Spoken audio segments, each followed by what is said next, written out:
Subscribe करें और bell दबाएं ताकि कोई खबर रह न जाए।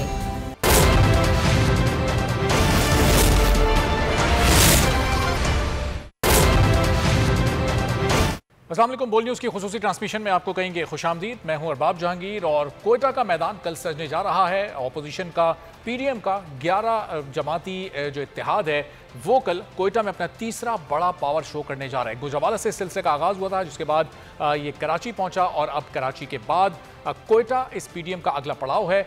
मरियम नवाज कोयटा पहुंच चुकी हैं, मौलाना फजल रहमान कोयटा में मौजूद हैं, जबकि बिलावल भुट्टो जरदारी ने वहां ना जाने का फैसला किया है और वो मियां नवाज शरीफ की तरह वीडियो लिंक से खिताब करेंगे। और कोयटा में जलसों की सियासत की एक बड़ी तारीख है, उस सियासी तारीख से भी आपको आगाह करते हैं। कोयटा में इससे कबल भी मौजूदा वज़ीर आज़म इमरान खान, मियां नवाज शरीफ, मौलाना फजल रहमान, महमूद खान अशरफजई और तमाम बड़े जो रहनुमा हैं, जो इस मुल्क के सियासतदान हैं, वो जलसे कर चुके हैं। और कोयटा में सियासी इत्तेहाद के मुश्तरका या फिर इनफरादी जलसों के जरिए ताकत का मुजाहरा कर कई बार किया जा चुका है। 80 की दहाई में सरदार अता मेंगल, नवाब अकबर खान बुगटी, मीर गौस बख्श बजंजो, अब्दुल समद खान अचकजई और अब्दुल वली खान ने कोयटा में बड़े जलसे किए हैं। अक्टूबर 1983 को कंधारी बाजार कोयटा से जिया मार्शल लॉ के खिलाफ महमूद खान अचकजई की क़यादत में पश्तूनख्वा पार्टी ने रैली निकाली थी। इस रैली पर फायरिंग हुई, जिसमें 4 कारकुन हलाक हुए। इसके बाद महमूद खान अचकजई ने खुद साख्ता जिला वतनी इख्तियार कर ली।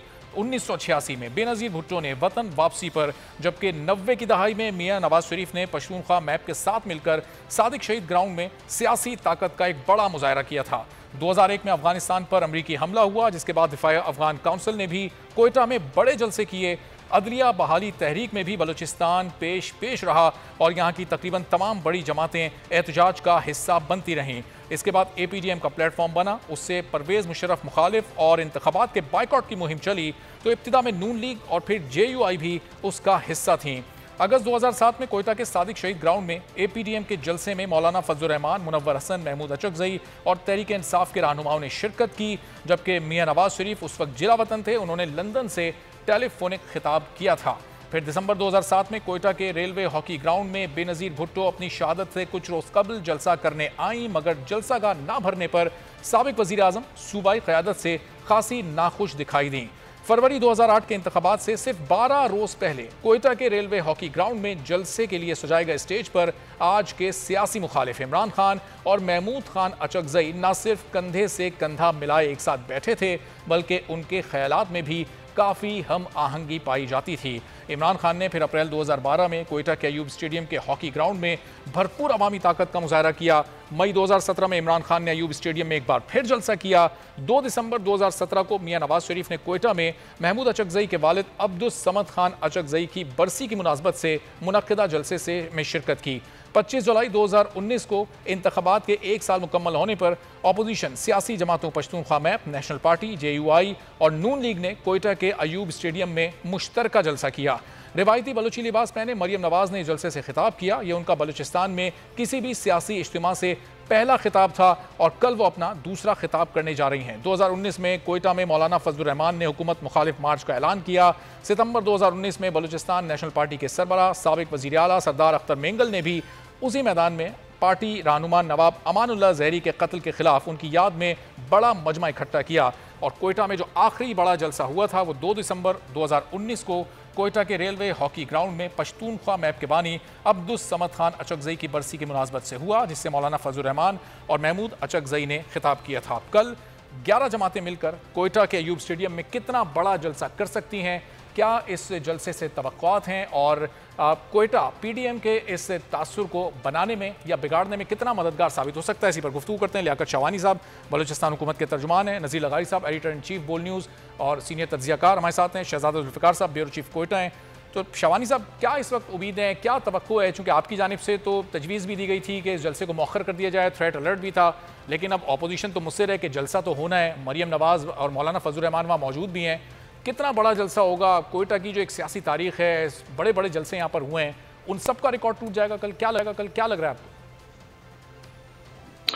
जी, न सिर्फ कोयटा, पाकिस्तान की तारीख का नौयत के हवाले से जो जलसा होगा, 3 दफा डेट चेंज किए गए और 2 दफा इसको से जलसा कई नाकाम और पाकिस्तान की तारीख का ये पहला जलसा होगा इस हवाले से कि जिसमें 30 से 35% लोग बलूचिस्तान के 60-65% है से आएंगे। शाबानी साहब, आपकी आवाज़ ज़रा सही तौर पर नहीं आ पा रही, आपको रिकनेक्ट करते हैं, फिर आपसे ये सवाल मैं दोबारा करता हूँ, आपसे मजीद भी गुफ्तगू करते हैं।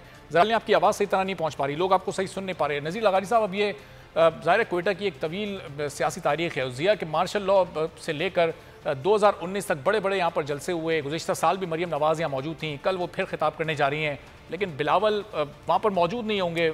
जलसा गाह में वो खिताब तो करेंगे वीडियो लिंक के ज़रिए, उनकी उस कमी को वहाँ महसूस किया जाएगा। जो कोयटा की एक सियासी तारीख है, बड़े लीडर्स यहाँ पर आकर मुखातिब होते हैं कोयटा के आवाम से।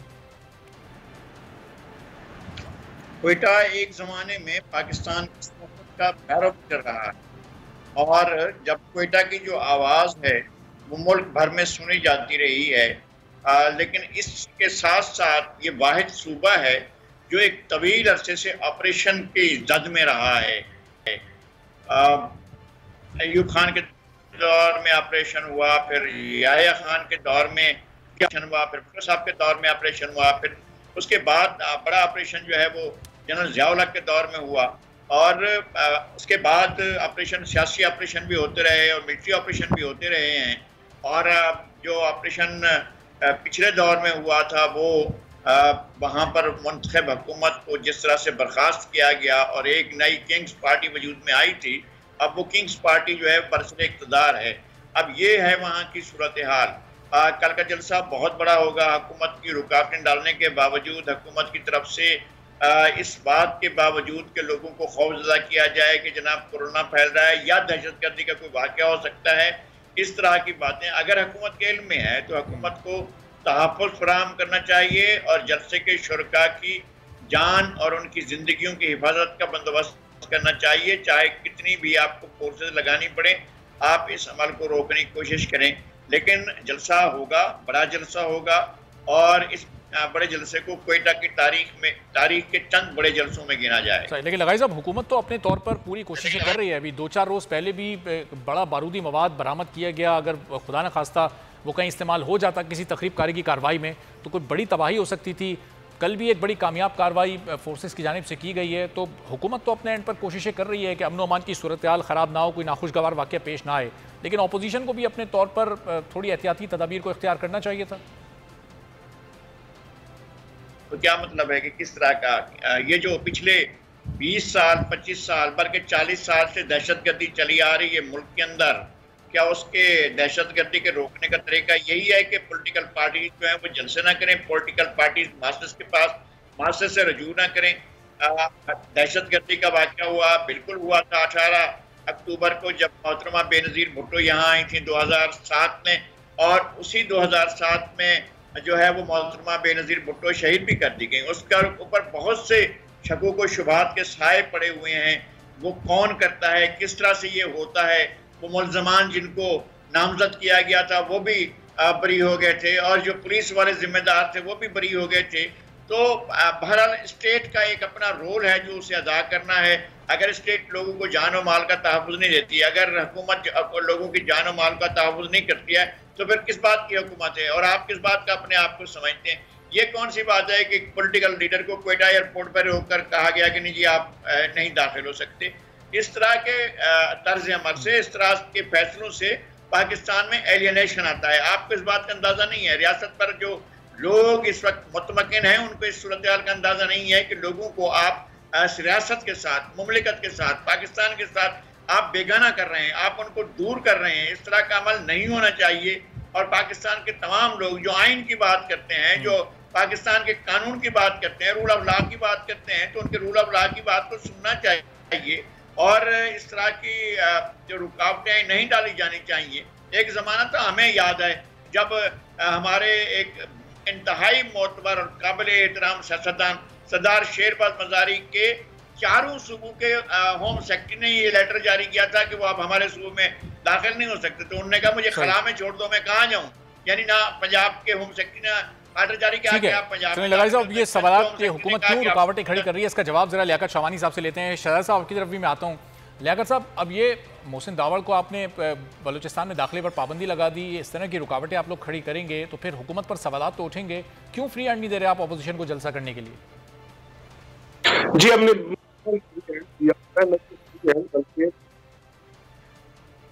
आवाज आवाज आ रही है मेरी? जी जी, शावानी साहब बात कीजिएगा।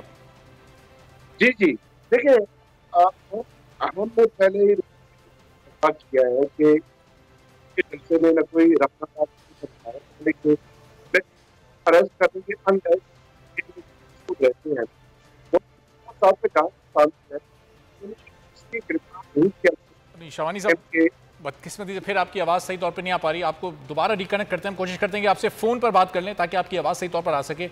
आपसे फ़ोन पर हम दोबारा रब्ता करते हैं। शहजाद साहब, अब ये पश्तूनख्वा मिली अवामी पार्टी, जमीयत उलमा इस्लाम, BNP, ये लोग मिलकर कितने कल लोग इकट्ठा कर लेंगे और कितने न्यूट्रल लोग आ सकते हैं? आप ज़ाहिर बलूचिस्तान की, कोयटा की सियासत को बड़ा समझते हैं, वहाँ रहते हैं, क्या आप इस वक्त माहौल देख रहे हैं वहाँ पर? अरबाब जहांगीर, देखें, 2-3 फैक्टर्स हैं। एक फैक्टर तो ये है कि इस वक्त कोयटा जो जिन पॉलिटिकल पार्टीज़ का आपने नाम लिया, जमीयत उलमा इस्लाम, बलूचिस्तान नेशनल पार्टी, पश्तूनख्वा मिली अवामी पार्टी, नेशनल पार्टी, ये वो पार्टियां हैं जिनकी स्ट्रीट पावर यहाँ पर है।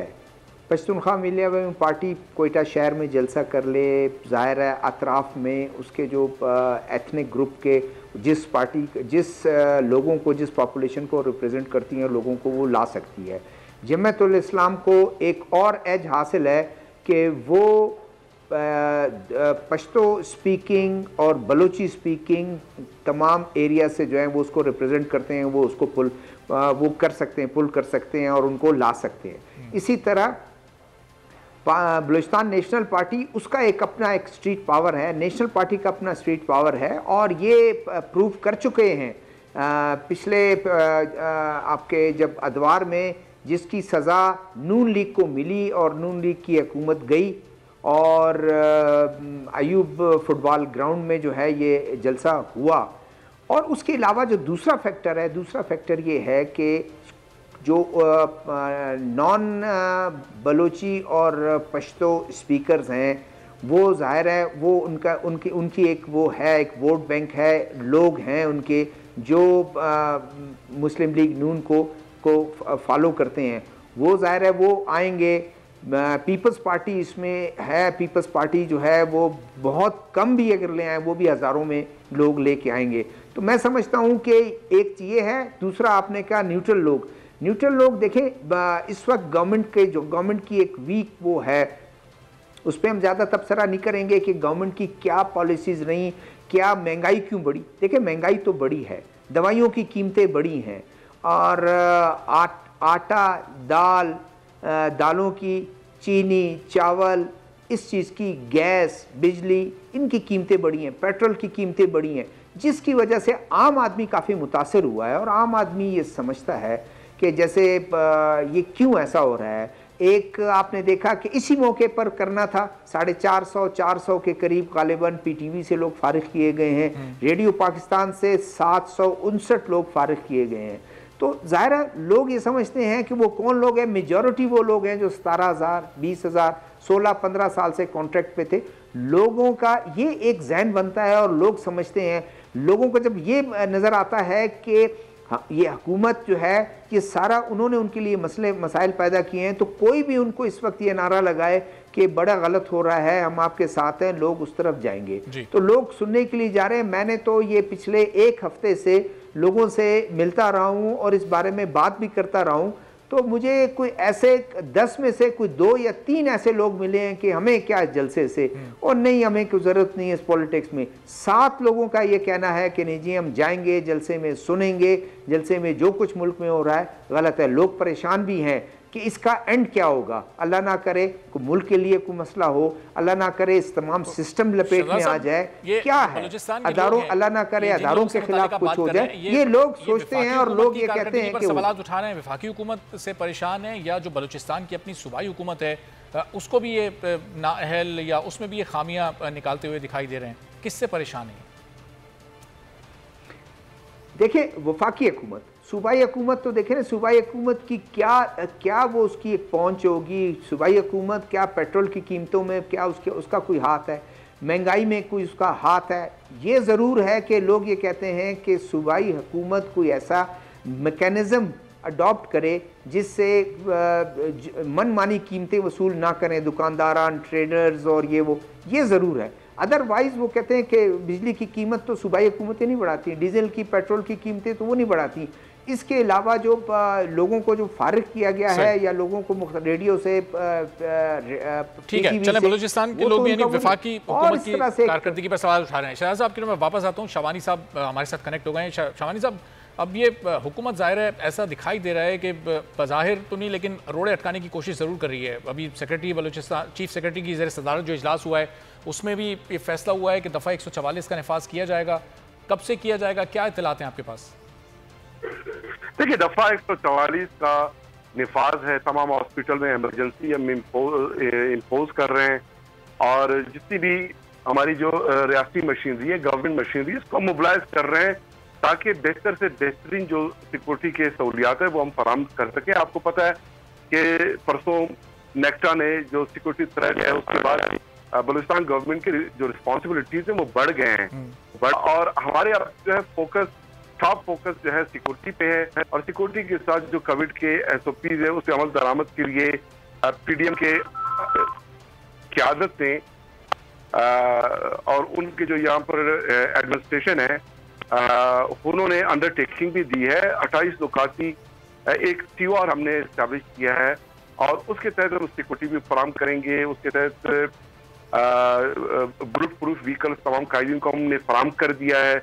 जहाँ रिहाइश पजीर है PDM के कायदीन, PDM उन होटल्स को लेकिन हमने शवानी साहब फिर ये वफ्द की सूरत में, काफिलों की सूरत में और जो टोलियों की सूरत में लोग आते हैं, दफ़ा 144 नाफिज करने की आड़ में फिर उनके खिलाफ कार्रवाइयाँ तो नहीं होंगी, फिर कारकुनान को पकड़ा धकड़ा तो नहीं जाएगा? नो, ये सिर्फ जो है डबल सवारी पे, मोटरसाइकिल सवारी पे जो है उस पे पाबंदी आयद की गई है और इसके अलावा कुछ नहीं।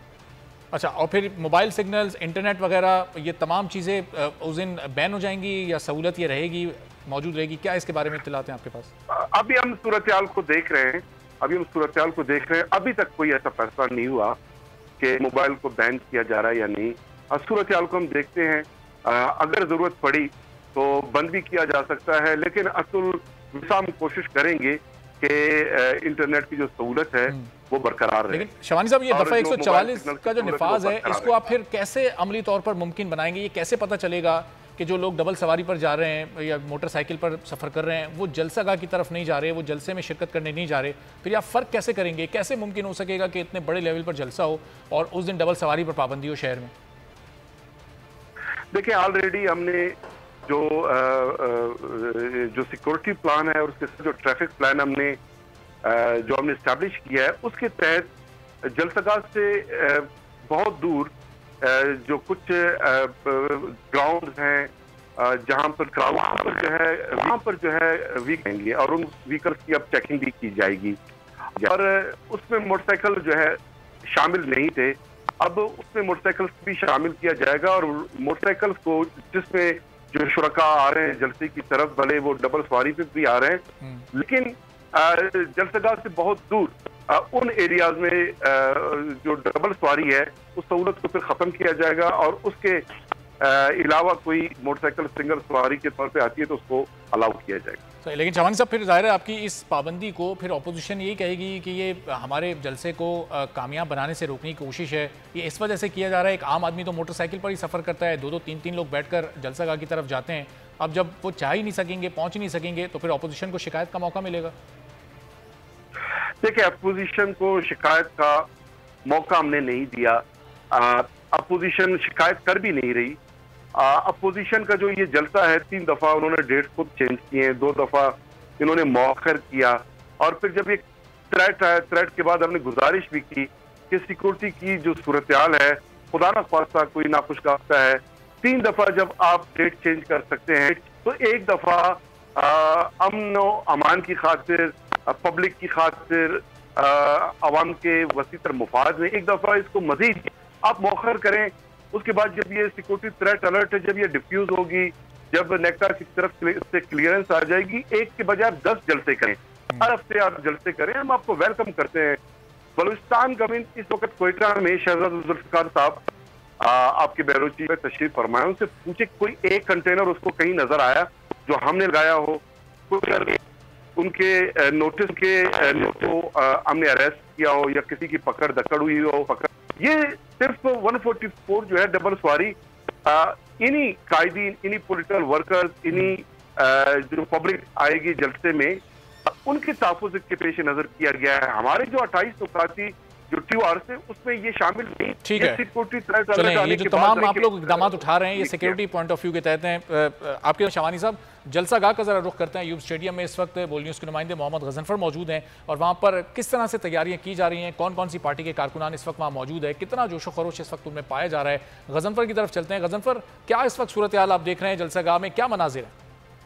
जी, इस वक्त मैं स्टेडियम में मौजूद हूँ। फुटबॉल ग्राउंड है यूबी स्टेडियम का। हम देख रहे हैं कि रात के इस पहर भी कारकुनान बड़ी तादाद में यहाँ पर मौजूद हैं। झंडे और तैयारियाँ भरपूर तरीके से जारी हैं और इस वक्त यहाँ पर मुख्तलिफ़ पार्टीज़ के जो रहनुमा हैं वो भी यहाँ पर दौरा करते दिखाई दे रहे हैं। इस वक्त यहाँ पर पीपल्स पार्टी के साबिक वज़ीर हैं गोरगेश साहब, इनसे बात करेंगे कि कैसी तैयारियाँ चल रही हैं। सर बताइएगा। औज़ु बिल्लाहि मिनश शैतानिर रजीम, बिस्मिल्लाहिर रहमानिर रहीम। बिल्कुल तैयारी बिल्कुल फर्स्ट क्लास हो रहा है और इंशाअल्लाह ताला भरपूर सारे आल पार्टी जो आएंगे तो सबके वर्कर और जियाले सारे इधर मौजूद हैं अभी भी। और सुबह इंशाअल्लाह ताला तकरीबन 12-1 बजे फिर यहाँ पे कोई जगह आपको नज़र नहीं आएगा, पूरे लोग होंगे इंशाअल्लाह ताला। जी, आपने सुना कि यहाँ पर लोगों से स्टेडियम भर जाएगा, इसी तरह यहाँ पर दीगर नौजवान यूथ भी मौजूद हैं, इनसे भी बात करेंगे कि किस तरह से इनकी इस वक्त जलसे के हवाले से तैयारियाँ जा रही हैं। क्या आप लोगों ने कितने झंडे वगैरह, आप लोग क्या तैयारियाँ किस तरह से? मैं शुक्रिया अदा करता हूँ बोल चैनल का कि इस बलूचिस्तान के इस जलसे के लिए आप लोग कवरेज कर रहे हैं। वैसे तो बलूचिस्तान के मामलात को कवरेज इतना नहीं मिलता है, ये हमारी खुशकिस्मती है कि इस जलसे में हमें एहसास महरूमी से हम अच्छा समझते हैं हमारा कवरेज हो रहा है। मैं ये कहना चाहता हूँ कि बलूचिस्तान के पूरी पाकिस्तान के 22 करोड़ अवाम इस वक्त बहुत परेशानी के आलम में है, खा वो कोई भी तबका हो, साफत का हो, मतलब इसमें तमाम तबकात इस वक्त पिसे हुए। तो उन तबकात के मुश्किलात से उनको निकालने के लिए तमाम जमातें इकट्ठे होके एक प्लेटफॉर्म पर एक नया अंदाज में इस हुकूमत को ये बताना चाहते हैं कि मज़ीद 22 करोड़ अवाम इन मुश्किलात को बर्दाश्त नहीं कर सकता है। और कल का जलसा मैं समझता हूँ बलूचिस्तान में एक तारीख़ी जलसा होगा। और यहाँ पर ये जो ग्राउंड है, मैं ये समझता हूँ ये ग्राउंड कल के जलसे के लिए छोटा पड़ जाएगा। पीपल्स यूथ ऑर्गेनाइजेशन के बलूचिस्तान के तमाम इज़लाओं से हमारे डिवीज़न और डिस्ट्रिक्ट के तमाम सदूर कल इस जलसे में भरपूर शिरकत करेंगे। अब रास्ते में कुछ पहुँच गए तो इंशाल्लाह कल का जलसा एक कामयाब जलसा होगा। जी, आपने सुना बलूचिस्तान के दीगर अजला से लोग आ रहे हैं बड़ी तादाद में और हम देख रहे हैं यहाँ पे कारकुनान बड़ी तादाद में।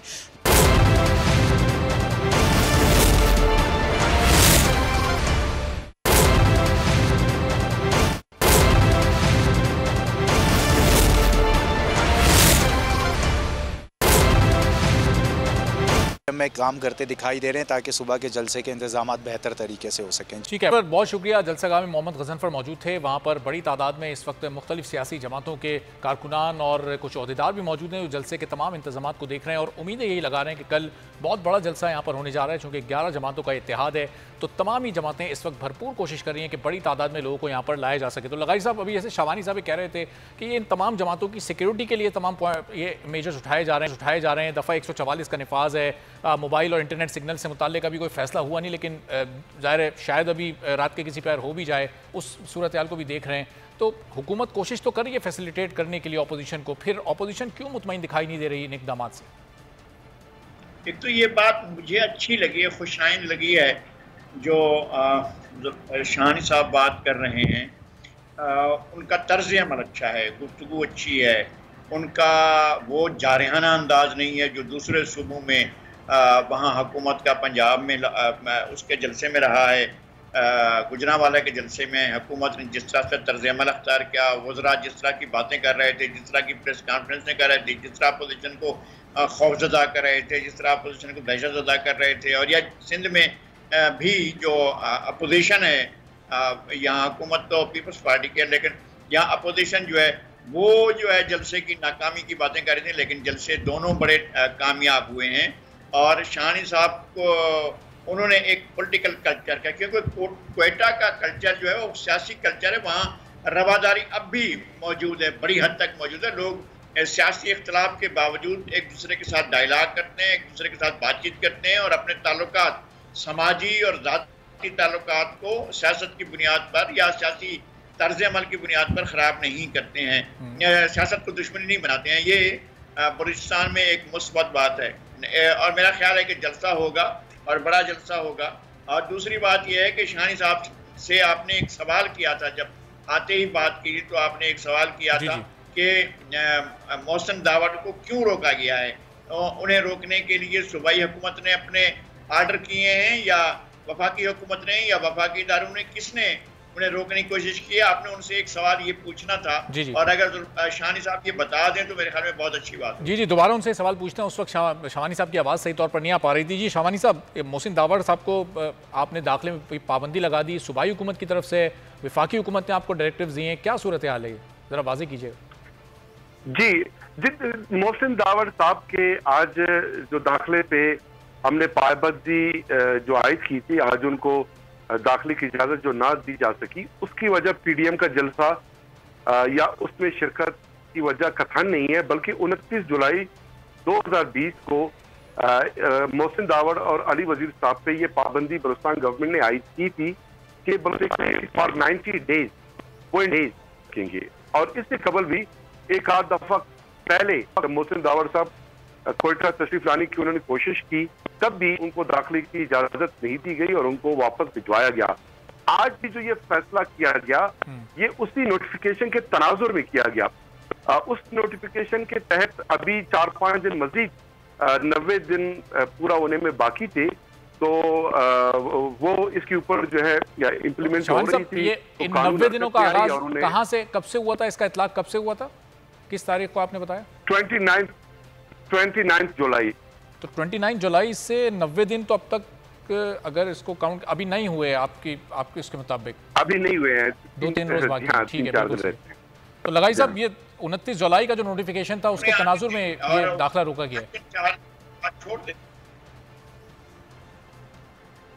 जी लगाई साहब, मैंने कहा कि हुकूमत को, सूबाई हुकूमत को बड़े दिल का मुजाहरा करना चाहिए। मोहतरमा मरीम नवाज के आने से कुछ नहीं होगा, अगर मौलाना फजलुर रहमान की तकरीर करने से कुछ नहीं होगा, बिलावल भुट्टो वहाँ से तकरीर करेंगे वीडियो लिंक के जरिए, उससे कुछ नहीं होगा। यूसुफ रज़ा गिलानी आएंगे, और मोहसिन दावड़ के आने से कौन सी कयामत टूट पड़ेगी बलूचिस्तान पर। और हुकूमत को अपना वो फैसला वापस लेना चाहिए और उन्हें आने देना चाहिए, ताकि वो अपनी बात, अपना नुक्ता नजर रख सकें। यहाँ उन्होंने तकरीर की थी, कोई ऐसी तकरीर थी जिससे हम कहें कि जी और पाकिस्तान, अल्लाह ना करे कि पाकिस्तान के लिए कोई खतरा पैदा हो गया था या पाकिस्तान के खिलाफ उन्होंने बात की थी। उन्होंने तो यहाँ पर आकर आइन और कानून की बात की थी, और आइन का तो वो पासदारी का बार बार ऐलान करते रहे हैं। जो आइन को फॉलो करे उसे रोकना तो मुनासिब नहीं है, और सूबाई हुकूमत को अपना ये फैसला वापस लेना चाहिए। लेकिन लगाई साहब, अभी परसों राना सनाउल्लाह साहब प्रोग्राम में मेरे साथ मौजूद थे, वो कह रहे थे कि कराची में जो मोहसिन दावड़ ने गुफ्तगू की, जो बात की है, जो खिताब किया है, उसको आप मियाँ साहब के बयानिए को 10 से ज़रब दें तो मोहसिन दावड़ का बयानिया बनता है। तो राना साहब इतनी उनकी बातों को बहुत ज़्यादा सीरियस ले रहे थे और कह रहे थे कि मियाँ साहब से भी 10 कदम आगे जाकर वो बात करते हैं। उन्होंने बात की होगी। देखें, मुख्तलिफ इदारों से लोगों की नाराजगियाँ रहती हैं। मुख्तलिफ पाकिस्तान के जो रियासत के ताकतवर इदारे हैं, उनके रियासती मराकज़ के साथ, ताकत के मराकज़ के साथ लोगों की रंजिशें भी रहती हैं। बलूचिस्तान के लोगों की रंजिशें, अख्तर मेंगल ने भी तकरीर की थी, आपने उनकी गुफ्तगू भी सुनी थी, महमूद खान चकज़ई की गुफ्तगू भी सुनी थी। हमने गुफ्तगू का रास्ता नहीं रोकना है। पाकिस्तान एक बहुत बड़ी ताकतवर रियासत है। पाकिस्तान बहुत अहम एक डेमोक्रेटिक रियासत है। हमें एक जमहूरी रियासत के जमहूरी किरदार को और ज़्यादा उजागर करना चाहिए। इस तरह की पाबंदियाँ कुछ भी नहीं करती हैं। लोगों ने पाकिस्तान के खिलाफ कोई बात नहीं की है। लोगों के इदारों से नाराजगी हो सकती है, होती है, और उनको हमें इस तरह नहीं लेना चाहिए कि खुदा न खास्ता कि मुल्क के खिलाफ कोई बात हो रही है या मुल्क की सलामती के खिलाफ बात हो रही है। वो तो ऐसा नहीं है। उन्हें वसीउल कल्बी का मुजाहरा करना चाहिए और स्पेस देना चाहिए। आखिर वो कौमी असम्बली के मेंबर हैं, जो कौमी असम्बली के मेंबर हो सकते हैं, जो पाकिस्तान के सबसे अहम तरीन ऐवान में बैठ सकते हैं, तो जलसे में तकरीर करने से कौन सा मसला हो सकता है? जी शवानी साहब, लगाई साहब कह रहे हैं थोड़ा सूबाई हुकूमत बड़े दिल का मुजाहरा करती और 2-3 रोज से कोई फर्क नहीं पड़ता। 2 रोज बाद तो वैसे ही मुद्दत पूरी हो रही थी, अगर आप इजाजत दे भी देते तो इसमें क्या फिर कबाहत थी? देखिए, सूबाई हुकूमत का दिल बहुत बड़ा है और फिराक दिली का मुजाहरा करते हुए हमने 2 दिन पहले ही जो 28 नुकाती टीवर्स हमने इशू किए, उसमें तमाम सिक्योरिटी के अरेंजमेंट, उसमें तमाम जो इनकी ज़रूरियात है उसको हमने पूरी की। उन्होंने कहा कि हमने ज़रगून रोड पर जलसा करना है, हमने कहा लब्बैक। बाद में जब सिक्योरिटी थ्रेट अलर्ट आई, हमने उनसे गुजारिश किया, उन्होंने जब नहीं माना फिर हमने, हालांकि वो नया वो ग्राउंड हमने उसका जो है वहाँ पे डेवलप किया है, उसमें डेवलपमेंट का काम हो रहा है। उसमें हमारा फुटबॉल का बहुत बड़ा टूर्नामेंट भी परसों शुरू हुआ, लेकिन हमने सब ये कुर्बान की। हमने कहा कि पीडीएम की क़यादत जलसा करना चाहते हैं, वो बज़िद हैं, दे आर वेलकम। और जहाँ तक मोहसिन दावर साहब का बात है, देखिए जब पीडीएम की तमाम क़यादत आ रही है, हमें किसी से कोई गिला नहीं है, किसी से एतराज नहीं है, तो फिर मोहसिन दावर साहब से हमें क्या एतराज हो सकता है? अगर मोहसिन दावर साहब की क़यादत ने इस अरेंजमेंट के हवाले से बाकी मामला को संजीदा नहीं लिया, मोहसिन साहब संजीदा लेते हुए एक आध दिन कबल वो हमें इन्फॉर्म करते हैं, हमारे होम डिपार्टमेंट को, बलूचिस्तान गवर्नमेंट को तशरीफ लाना चाह रहे हैं और नोटिफिकेशन जो है वो इम्प्लीमेंट हो सकती है, इन्वोक हो सकती है, उसको रिपील किया जाए, रिवोक किया जाए, तो उस पर हम देख सकते थे। लेकिन वो यकायक आ गए और वो नोटिफिकेशन अभी इंटैक्ट है। ज़ाहिर कानूनी नोटिफिकेशन है और कानून हरकत, ठीक है, ज़ाहिर कानूनी नोटिफिकेशन में भी उसकी मुद्दत भी बाकी है। साहब की तरफ मैं वापस आता हूँ ज़रा। ज़ाहिर 16 तारीख से इस अपोजिशन की तहरीक का आगाज़ हुआ था गुजरावाला से, और उसके अगले ही रोज़ वज़ीर आज़म ने बड़ा भरपूर मियां नवाज शरीफ के खिताब का जवाब दिया था। फिर 18 तारीख को जब कराची में जलसा हुआ तो उसके अगले रोज़ कैप्टन सफदर की गिरफ्तारी देखने में आई। 16 तारीख से इस तहरीक के आगाज़ के बाद से अब तक क्या क्या हुआ है, और क्या कल कोयटा में जलसा होने के बाद कोयटा में भी कोई नया तनाज़ा खड़ा हो सकता है? एक मुख्तसर रिपोर्ट आपको दिखाते हैं, उसके बाद वापस आकर मेहमानों से मजीद बात करते हैं।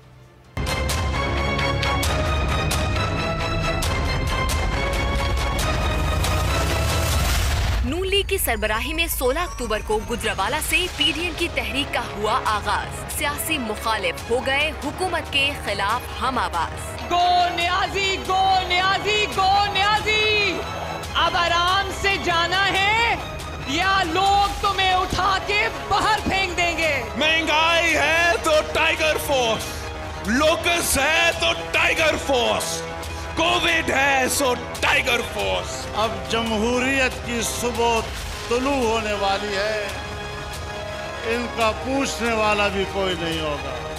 जाली हुक्मरान अपने अंजाम को पहुंचने वाले हैं। अब तहरीक चल पड़ी है, ये आने वाला दिसंबर नहीं देखेंगे। अपोजिशन ने हुकूमत को ललकारा तो वजीर आजम ने खुद महा संभाला। इस्लामाबाद में किया टाइगर फोर्स से खिताब और पीडीएम को दिया करारा जवाब। रात को जो सर्कस हुई, जब चोरों की चोरी के ऊपर हाथ पड़ेगा तो ये जब तक नूरा कुश्ती खेल रहे थे सब इकट्ठे हो जाएंगे। उन दो बच्चों ने आज तक जिंदगी में 1 घंटा हलाल का काम नहीं किया, अपने दोनों बापों की हराम की कमाई के ऊपर पले हुए हैं। 11 की टीम होती है, 12वें को 12th मैन कहते हैं, जो 12th मैन है उसके ऊपर मैं क्या बात करूं। 18 अक्टूबर को कराची में जालों ने सजाया पीडीएम का मैदान। मज़ारे कायद पर नारेबाजी के जुर्म में गिरफ्तार हो गए सफदर आवान।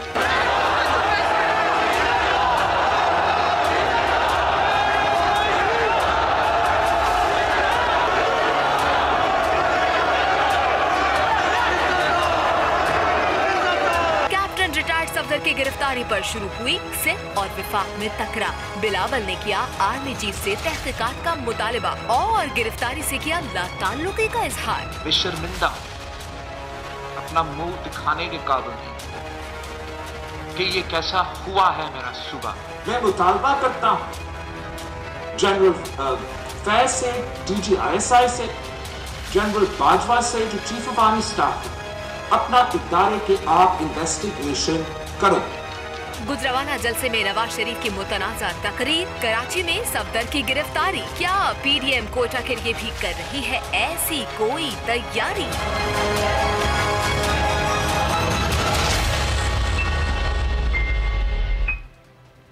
तो रिपोर्ट आपने देखी लगारी साहब। अब इस रिपोर्ट में मियां साहब की तकरीर भी ज़ाहिर है गुजरावाला में बड़ी मुतनाज़ तौर पर देखी गई, जिस तरह अगले रोज़ वज़ीर आज़म ने उसका आकर जवाब दिया। फिर कराची में वो कैप्टन सफदर वाला वाक़या जिसको सभी ने नामुनासिब कहा, लेकिन उसके बावजूद सिंध हुकूमत उसके खिलाफ कार्रवाई से गुरेज़ा रही। फिर वो जो पूरी एक कहानी चली वो सबके सामने है। तो हम उम्मीद लगाएं कि कोयटा में अपोजिशन बड़ी मोहतात रहेगी, ऐसी कोई सूरत हाल पेश नहीं आएगी, ऐसा कोई नया तनाज़ा नहीं खड़ा होगा। पहली बात यह है कि जो भी सियासतदान अगर किसी भी इदारे को, अफराद को, तंजीम को, वजारतों को, महकमों को ये कहता है कि आइनी दायरे में रहकर काम करें, तो आइनी दायरा तो ज़ाहिर मुतय्यन है। पाकिस्तान का एक आइन मौजूद है और सबके अपना आइन के अंदर किरदार दर्ज है, उसके मुताबिक सबको अपना अपना किरदार अदा करना है। अलबत्ता उन्होंने जो दो बड़ी शख्सियात के नाम लिए थे, मेरा ख्याल ये है कि सिस्टम दो शख्सियात का नाम नहीं होता है, सिस्टम एक और चीज़ होती है और निज़ाम किसी और चीज़ को कहते हैं। लेकिन यहाँ पर कराची में तो बिला जवाज़ हुआ, यानी कायद आज़म के मज़ार पर कायद आज़म जिंदाबाद कहना और मादर मिल्लत जिंदाबाद कहना और वोट को इज्जत दो ये कहना जो है, ये जुर्म कहाँ से हो गया? ये किस तरह का जुर्म हो गया? फिर गिरफ्तारी हुई है, गिरफ्तारी के लिए वो ऑर्डिनेंस जो 1971 का पास हुआ है कि कायदे आज़म का मज़ार चूंकि कौमी विरसा है, तो उस अहाते में कोई सियासी नारा नहीं लगाया जा सकता, और ये वोट को इज्जत दो मुस्लिम लीग का एक सियासी नारा है। उन्होंने और FIR दर्ज कराने के लिए जो तरीक़ाकार अख्तियार किया गया वो काबिल एतराज़ था। उसी वजह से मामला बहुत आगे बढ़े, तो उसी वजह से ऐसा हुआ कि पुलिस के तमाम आला अफसरान जो है उन्होंने छुट्टी की दरख्वास्तें दे दी। ये पाकिस्तान की तारीख का एक पहला बड़ा वाक़या था और बर वक्त बिलावल भुट्टो जरदारी ने उस पर रिएक्ट किया और बर वक्त ही ऐसा हुआ कि आर्मी चीफ ने फ़ौरन उसका नोटिस लिया और उन्होंने इंक्वायरी का हुक्म दिया। तो ये सारे मामला इस तरह से थे। मेरा ख्याल नहीं था कि असल बात तो इस बात की इंक्वायरी होनी चाहिए कि वहाँ रात भर PTI के लोग क्या करते रहे, क्यों जाकर एक मुकदमे के लिए इतना बेचैनी और बेताबी से उन्होंने जो रियासत के इदारे उनसे ऐसा गलत काम करने के लिए क्यों कहा कि जनाब IG जो है उनको घर से उठा लिया जाए। ये तो बहुत ही अजीब बात थी। मेरे ख्याल में अब मामला सेटल होने जा रहा है या इंशाल्लाह आगे जाकर हल हो जाएगा, लेकिन इस तरह के वाक़यात हुकूमत की तरफ से नहीं होने चाहिए। और हुक्मरान पार्टी, ये ठीक है कि सब समझते हैं कि किंग्स पार्टी है, लेकिन किंग्स पार्टी का भी एक दायरा कार होता है, उसको अपने दायरा कार में रहना चाहिए। सही। तो शहजाद जुल्फ़िकार साहब, अब ये इस वक्त जो कोयटा की आवाम का रुझान है वो आप कैसे देख रहे हैं? जब कराची में जलसा था, एक रोज़ पहले जलसा गाह का हमने दौरा किया, अब वहाँ पर मुख्तलिफ सियासी जमातों के लोग मौजूद थे और उनमें से अक्सर को ये भी नहीं पता था कि ये PDM है क्या, ये इसका मुखफ़फ़ क्या है, ये क्यों बनाई गई है। तो ये लोग सियासी जमातों के लोग बस जलसे को एक इवेंट समझ के आ जाते हैं, या कोयटा के लोग सियासी तौर पर इतना बेदार हैं कि उन्हें ये मालूम है कि ये PDM क्या है, ये तहरीक क्यों चलाई जा रही है, इसका मकसद क्या है? अरबाब जहांगीर, देखें कोयटा और बलूचिस्तान के जो लोग हैं उनकी एक तवील लगारी साहब ज़्यादा जानते हैं, और लगारी साहब ने कई बार अपने प्रोग्रामों में और इस चीज़ का अभी भी थोड़ा जिक्र भी किया। यहाँ सियासी शऊर दूसरे बहुत ज़्यादा तो नहीं है, लेकिन मैं समझता हूँ कि उतना है जितना दूसरे सूबों में है। यहाँ का नौजवान जो है वो सियासी शऊर रखता है, यहाँ के लोग सियासी शऊर रखते हैं, और उनको ज़रूर पता है कि हमारी पॉलिटिकल पार्टीज़ जो हैं, जो इस सूबे से ताल्लुक़ रखती हैं, मेन स्ट्रीम जो पॉलिटिकल पार्टीज़ हैं, वो क्या करना चाहती हैं, क्या कर रही हैं। APDM ज़रूर उनको पता है कि APDM के मकासद, उनके अहदाफ क्या हैं, उनका टारगेट कौन है, PTI क्या कर रही है, ये ज़रूर उनको पता है। और मैं समझता हूँ यही वजह है कि आज इससे पहले भी आपने हमारे नुमाइंदे को लिया, गज़नफ़र इस वक्त जो है वो रात को जो है वो जाकर उन्होंने उन लोगों वो जलसागाह का दौरा किया कि कल जब ये स्टेज यहाँ सजेगा, और आपने देखा कि पीपल्स पार्टी के लोग वहाँ आए हुए थे, और ये कल से ही ये शुरू है कि लोग आ रहे हैं, कायदीन आ रहे हैं, और सरदार अख्तर मैंगल वहाँ आए, JUI के लोग आए, पश्तूनख्वा मिली अवामी पार्टी के लोग आए, नेशनल पार्टी के लोग आए, और वो आकर ज़ाहिर है अपने लोग, अपने कारकुनों, अपने एक्टिविस्ट के साथ आकर दौरा कर रहे हैं, जायज़ा ले रहे हैं क्या होगा, किस तरह होगा। और ये अब रात गए तक भी लोग वहाँ मौजूद थे, तो लोगों को पता है कि APDM है क्या, और APDM के और बलूचिस्तान के लोगों की तारीख़ है कि जिस तरह जितने एहतियात भी हुकूमत के ख़िलाफ़ बनते रहे और डेमोक्रेसी के लिए उन्होंने उनमें कुर्बानियाँ भी दी और उनमें उनका एक हिस्सा भी रहा। और ये शुरू से, बल्कि अगर हम पहले इससे चले जाएं, कर चुका, कल ये तीसरा जलसा करने जा रहा है, इसके बाद 3 जलसे और हैं। ये कल समझें ये तहरीक आदि जलसों के हवाले से तो आदि हो जाएगी, तो ये अब तक क्या अपने मकासद की जानिब सही तौर पर बढ़ रहे हैं? कल भी ये मैदान भर देते हैं, 25-30 हज़ार बंदे आ जाते हैं, परसों फिर सब अपनी अपनी ज़िंदगी में मसरूफ़ हो जाएंगे, लोग फिर आगे मकासद हासिल करने में कामयाब हो सकेंगे, आपको लग रहा है?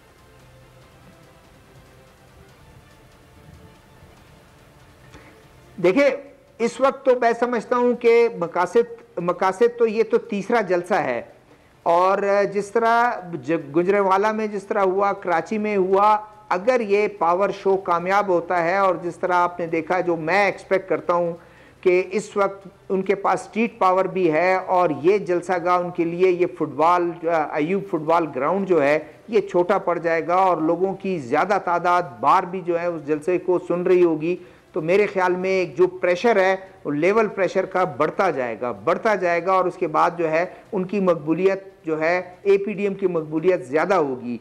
मकासद कब उनके वो अपने हासिल कर लेंगे? क्या गवर्नमेंट जो है को इनके साथ नेगोशिएशन में चली जाएगी? क्या खुद इस वक्त जो है दरमियान में कुछ लोग दरमियान में पड़ जाएंगे कि इसलिए कि हम समझते हैं कि APDM भी आगे बढ़ रही है और हुकूमत की जो है उनकी लैंग्वेज भी जो है वो तेज़ होती जा रही है, उनके वुज़रा की लैंग्वेज तेज़ होती जा रही है।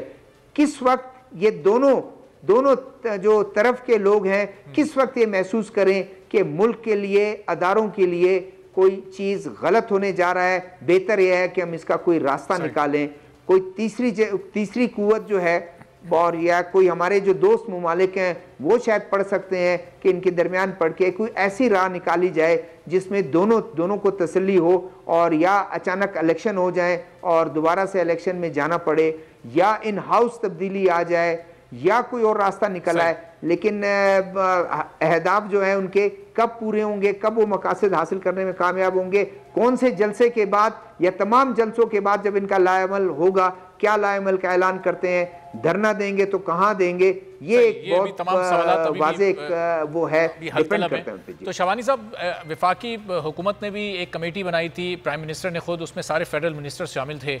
एक कमेटी PDM ने भी अपनी स्टीयरिंग कमेटी बनाई है, एहसन इकबाल साहब उसके कन्वीनर हैं। तो क्या आगे चलकर कहीं आपको ऐसा लगता है इन कमेटीज़ के आपस में कोई मुज़ाकरात भी हो सकते हैं? हुकूमत चाहे PDM से मुज़ाकरात करना या PDM हुकूमत से बात करना चाहे, कहीं कोई आपको मुज़ाकरात की राह नज़र आ रही है? किसी बात पर, किसी पॉइंट पर बैठकर बात की जा सकती है? देखिए, मॉडर्न जो पॉलिटिक्स है दुनिया में वो बेस्ड करता है रिकॉन्सिलिएशन और को एग्जिस्टेंस पे, और politics is art of possibilities. कुछ भी हो सकता है, मुज़ाकरात भी हो सकते हैं, नहीं भी हो सकते। अब तक जो PDM है हमने देखे हैं जलसा, वो एक था। कराची का जलसा जो है वो PDM का जलसा नहीं था, वो शोहदा खार साहब की बरसी का जलसा था। पीपल्स पार्टी सिंध के वो नाराज जाले जो पीपल्स पार्टी की मौजूदा गवर्नमेंट से नाराज भी हैं, लेकिन बीबी शहीद की बरसी पे और शोहदा खार साहब को खराज अकीदत पेश करने वो वालियाना आते हैं। आपने से कबल खुद जिक्र किया कि कराची के जलसे में लोग दड़ा गए थे और किसी को ये पता नहीं था कि PDM का मना क्या है, मतलब क्या है, एजेंडा क्या है। मैं भी आपकी इस बात की बिल्कुल तारीफ करता हूँ, इंडोर्स करता हूँ कि वहाँ पे लोग सिर्फ जो है को खराज अकीदत पेश करने आते। कोयटा का जलसा अपनी नौयत का पाकिस्तान की तारीख में अपनी नौयत का वो पहला जलसा है कि जिसके तीन दफा उसके डेट चेंज हुए, 2 दफा उसको मौखर करना पड़ा नाकामी के खौफ से।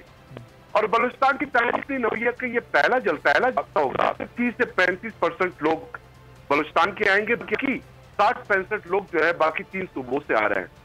और PDM के क़यादत के यकीन दहानी के बाद 25 अक्टूबर का ये जो डेट है इसको फाइनल किया, अदरवाइज जी शाबानी साहब, पहले 11 तारीख को कोयटा का जलसा होना था और इस तारीख का आगाज कोयटा से होना था, लेकिन आप इतना यकीन से कैसे कह सकते हैं कि ये नाकामी के खौफ से इन्होंने ये डेट चेंज की और फिर गुजरावाला का इंतखाब किया, कोयटा की डेट को आगे बढ़ाया? जी मैं तो 1 अक्टूबर को मैंने प्रेस कॉन्फ्रेंस में कहा कि पब्लिक हमारे साथ है, हमारा पब्लिक पल्स पे हाथ है, पब्लिक बलूचिस्तान गवर्नमेंट की जो हमारी पॉलिसीज है, डेवलपमेंट की हमारी स्कीमात हैं, जो रोजगार हम फराम कर रहे हैं, जो हमारी खिदमात हैं, वजीर आला बलूचिस्तान जहां हमारा तक का विजन है, पब्लिक उसके साथ है। और ये पब्लिक जो है 2018 के इंतखाबात में इन जमातों को ऑलमोस्ट रिजेक्ट कर चुके हैं। अचकज़ई साहब की जमात किसी जमाने में, लेकिन गुज़िश्ता इंतखाबात में सिर्फ और सिर्फ असम्बली का निशिस्त हासिल करने में कामयाब हुए हैं। और अचकज़ई साहब की जमात 4-5 साल पहले विद इन 48 आवर्स 78 आवर्स के शॉर्ट नोटिस पे वो कामयाब जलसा कर सकते थे, लेकिन 5 सालों में 6 सालों में कोई एक मुझे जलसा कोई कामयाब दिखाया, बल्कि जलसा करने की उन्होंने कोशिश भी नहीं की। और इसी तरह जो दीगर जमातें हैं उनका मैंडेट बहुत कम है, लेकिन मैं ये नहीं कह रहा कि उनके पास स्ट्रेंथ नहीं है। जमीयत उलमा इस्लाम है, मौलाना फजामान साहब का यहाँ पर स्ट्रेंथ है, सदर अख्तर मैंगल साहब है, डॉक्टर मालिक बलूच साहब की जमात है, वो करेंगे। लेकिन PMLN का बलूचिस्तान असेंबली में सिर्फ एक रुकन है, उनके पास बलूचिस्तान में स्ट्रेंथ नहीं है। पीपल्स पार्टी के पास कोई निशिस्त नहीं है, जीरो है, उनके पास भी स्ट्रेंथ नहीं है। तो यही वजह है कि पहले उन्होंने कोयटा का चॉइस तो जरूर किया, लेकिन जब उन्होंने पब्लिक मोबिलाइज करने की कोशिश की, तंजीमों को मोबिलाइज करने की कोशिश की, तो तंजीमों ने खुद ये मैसेज कन्वे किया कि जल्द कामयाब नहीं हो सकता। फिर उन्होंने 18 अक्टूबर का डेट दिया, फिर 18 को भी ये नहीं कर सके, सेम सूरत हाल थी। फिर 25 अक्टूबर का डेट उन्होंने फाइनल किया। इनका ये ख्याल था बाद में कि 16 तारीख को गुजरावाला में कोई मोमेंटम जनरेट होगा, जैसे बीबी साहिबा 86 में तशरीफ लाई थी लाहौर, बहुत बड़ा जलसा उन्होंने मुनक्किद किया, तो उसके बाद एक जलसों की लहर शुरू हो गई थी, मोमेंटम जनरेट हुआ था। तो इनका ये ख्याल है शायद गुजरावाला, आपको लग रहा है कि नाकामी के खौफ से इन्होंने 2 बार डेट चेंज की। ठीक है, चलें शाबानी साहब, इस पर लगाई साहब का भी जरा मौक़िफ़ जाने। लगाई साहब, बिलावल भुट्टो जरदारी आ नहीं रहे, पीपल्स पार्टी की कोई बड़ी नुमाइंदगी बलूचिस्तान में मौजूद नहीं, मुस्लिम लीग नून की भी नहीं है, लेकिन मरियम साहिबा वहाँ खुद मौजूद हैं, लोगों को मोबिलाइज करने की कोशिश करेंगी। आपको नहीं लगता बिलावल भुट्टो जरदारी को भी वहाँ पर होना चाहिए था, ताकि पीपल्स पार्टी के अगर कोई ऐसे लोग जो उनसे उनकी क़यादत से नाराज़ हों, या पीपल्स पार्टी माजी में बलूचिस्तान पर उस तरह से तवज्जो नहीं दे सकी, तो वो उनको वापस लाने में, लोगों को और गैदर करने में मदद मिलती है अगर वो खुद फिजिकली वहाँ मौजूद होते, जैसे आज मौलाना साहब और मरियम साहिबा वहाँ पहुँची हैं? एक तो ये है कि वहाँ वो इंतखाबात के सिलसिले में उन्होंने खुद बताया कि इंतखाबात के सिलसिले में गिलगित बल्तिस्तान के वो वहाँ मौजूद हैं, और वहाँ गिलगित बल्तिस्तान इंतहाई पाकिस्तान का इम्पोर्टेंट, अभी तो इन्होंने सूबा उसको डिक्लेयर नहीं किया, फुल सूबा आइनी सूबे के तौर पर तो नहीं है, लेकिन बहरहाल वो फ्यूचर में एक बहुत बड़ा डेवलपमेंट गेम जो चेंज होगा वो गिलगित बल्तिस्तान से होगा, इसलिए कि CPEC वहाँ से हुआ है। और दूसरी बात यह कि आलमी सतह पर जितनी बड़ी डेवलपमेंट्स हो रही हैं उसमें भी हमारी गिलगित बल्तिस्तान की बहुत बड़ी अहमियत है, इसलिए उस इलेक्शन में उनकी दिलचस्पी जो है वो कोई ऐसा नहीं, वो गैर मामूली बात नहीं थी, उन्हें वहाँ जाना था और उनके लिए बहुत ज़रूरी था। लियाकत शहबानी साहब हमेशा बहुत अच्छी बातें करने वाले हैं और बहुत मुतवाज़िन और बहुत ही मुतदिल अंदाज में बात करते हैं। उन्होंने अगरचे अपोजिशन के बारे में मुख्तलिफ बातें की हैं, लेकिन ये अंदाज़ा लगाना कि कोयटा में जलसा कामयाब न होने के खौफ से उन्होंने तब्दील किया, मेरे ख्याल में ये नहीं था इस तरह का मामला।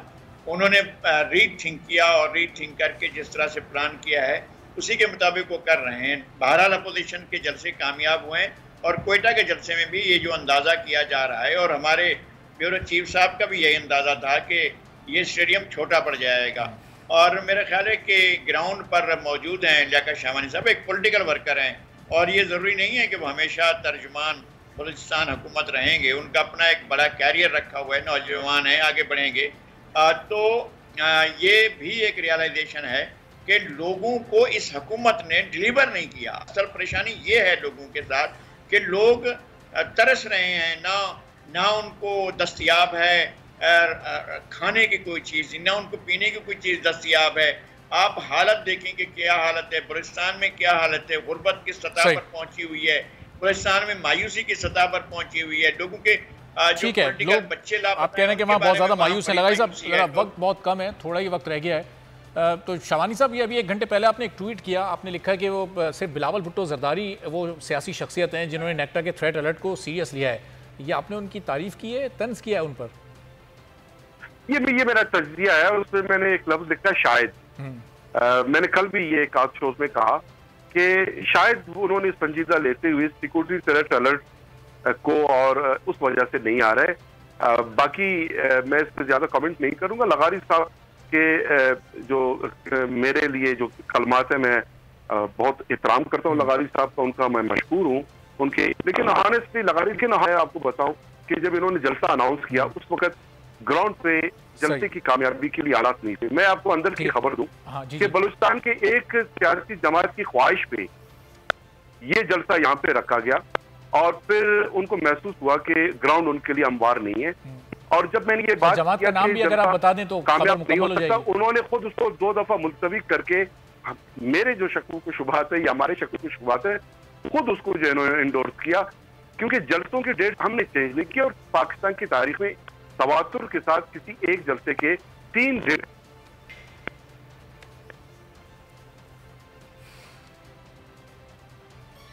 जी शवानी साहब को आवाज आ रही है? गालबन शवानी साहब को आवाज़ नहीं आ रही। अच्छा शहजाद साहब, अब ये सवाल तो शवानी साहब से करना था, लेकिन आप बता दीजिएगा ये अब जलसे का जो ख़त्म होने का वक्त है वो क्या दिया गया? क्योंकि कराची में हमने देखा कि रात के 2 गुजरावाला में रात के 2 बज गए थे, कराची में भी कोई 12:30 पौने 1 बज गया था, जबकि नोटिफिकेशन में वहाँ पर जो वक्त था वो 11 बजे का था। यहाँ पर नोटिफिकेशन जारी हुआ है, किस वक्त तक, ज़रा मुख्तसर बता दिया कब तक की इजाज़त है जलसे को करने की? देखिए, जलसे का वक्त उन्होंने 1 बजे रखा है और 1 बजे शुरू हो और उसके बाद जो है काफ़ी जो कायदीन हैं और टॉप के कायदीन हैं उन्होंने आखिर में तकरीर करना है। मौसम आज भी काफ़ी यहाँ ठंड है और मुझे इस तरह नहीं लगता कि कराची की तरह या गुजरांवाला की तरह रात 1:30-2 बजे तक जाए।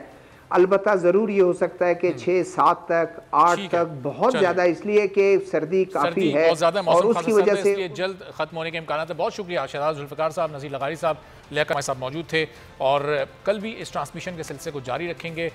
कल ये जलसा होना है, अब देखते हैं कितनी बड़ी तादाद में लोग आते हैं और बोल की खुसूसी नशियात सुबह से ही शुरू हो जाएगी और लम्हा ब लम्हा आपको तमाम तर तफसीलात वहाँ से मिलती रहेंगी। आज की ट्रांसमिशन से इजाज़त दीजिए, अल्लाह।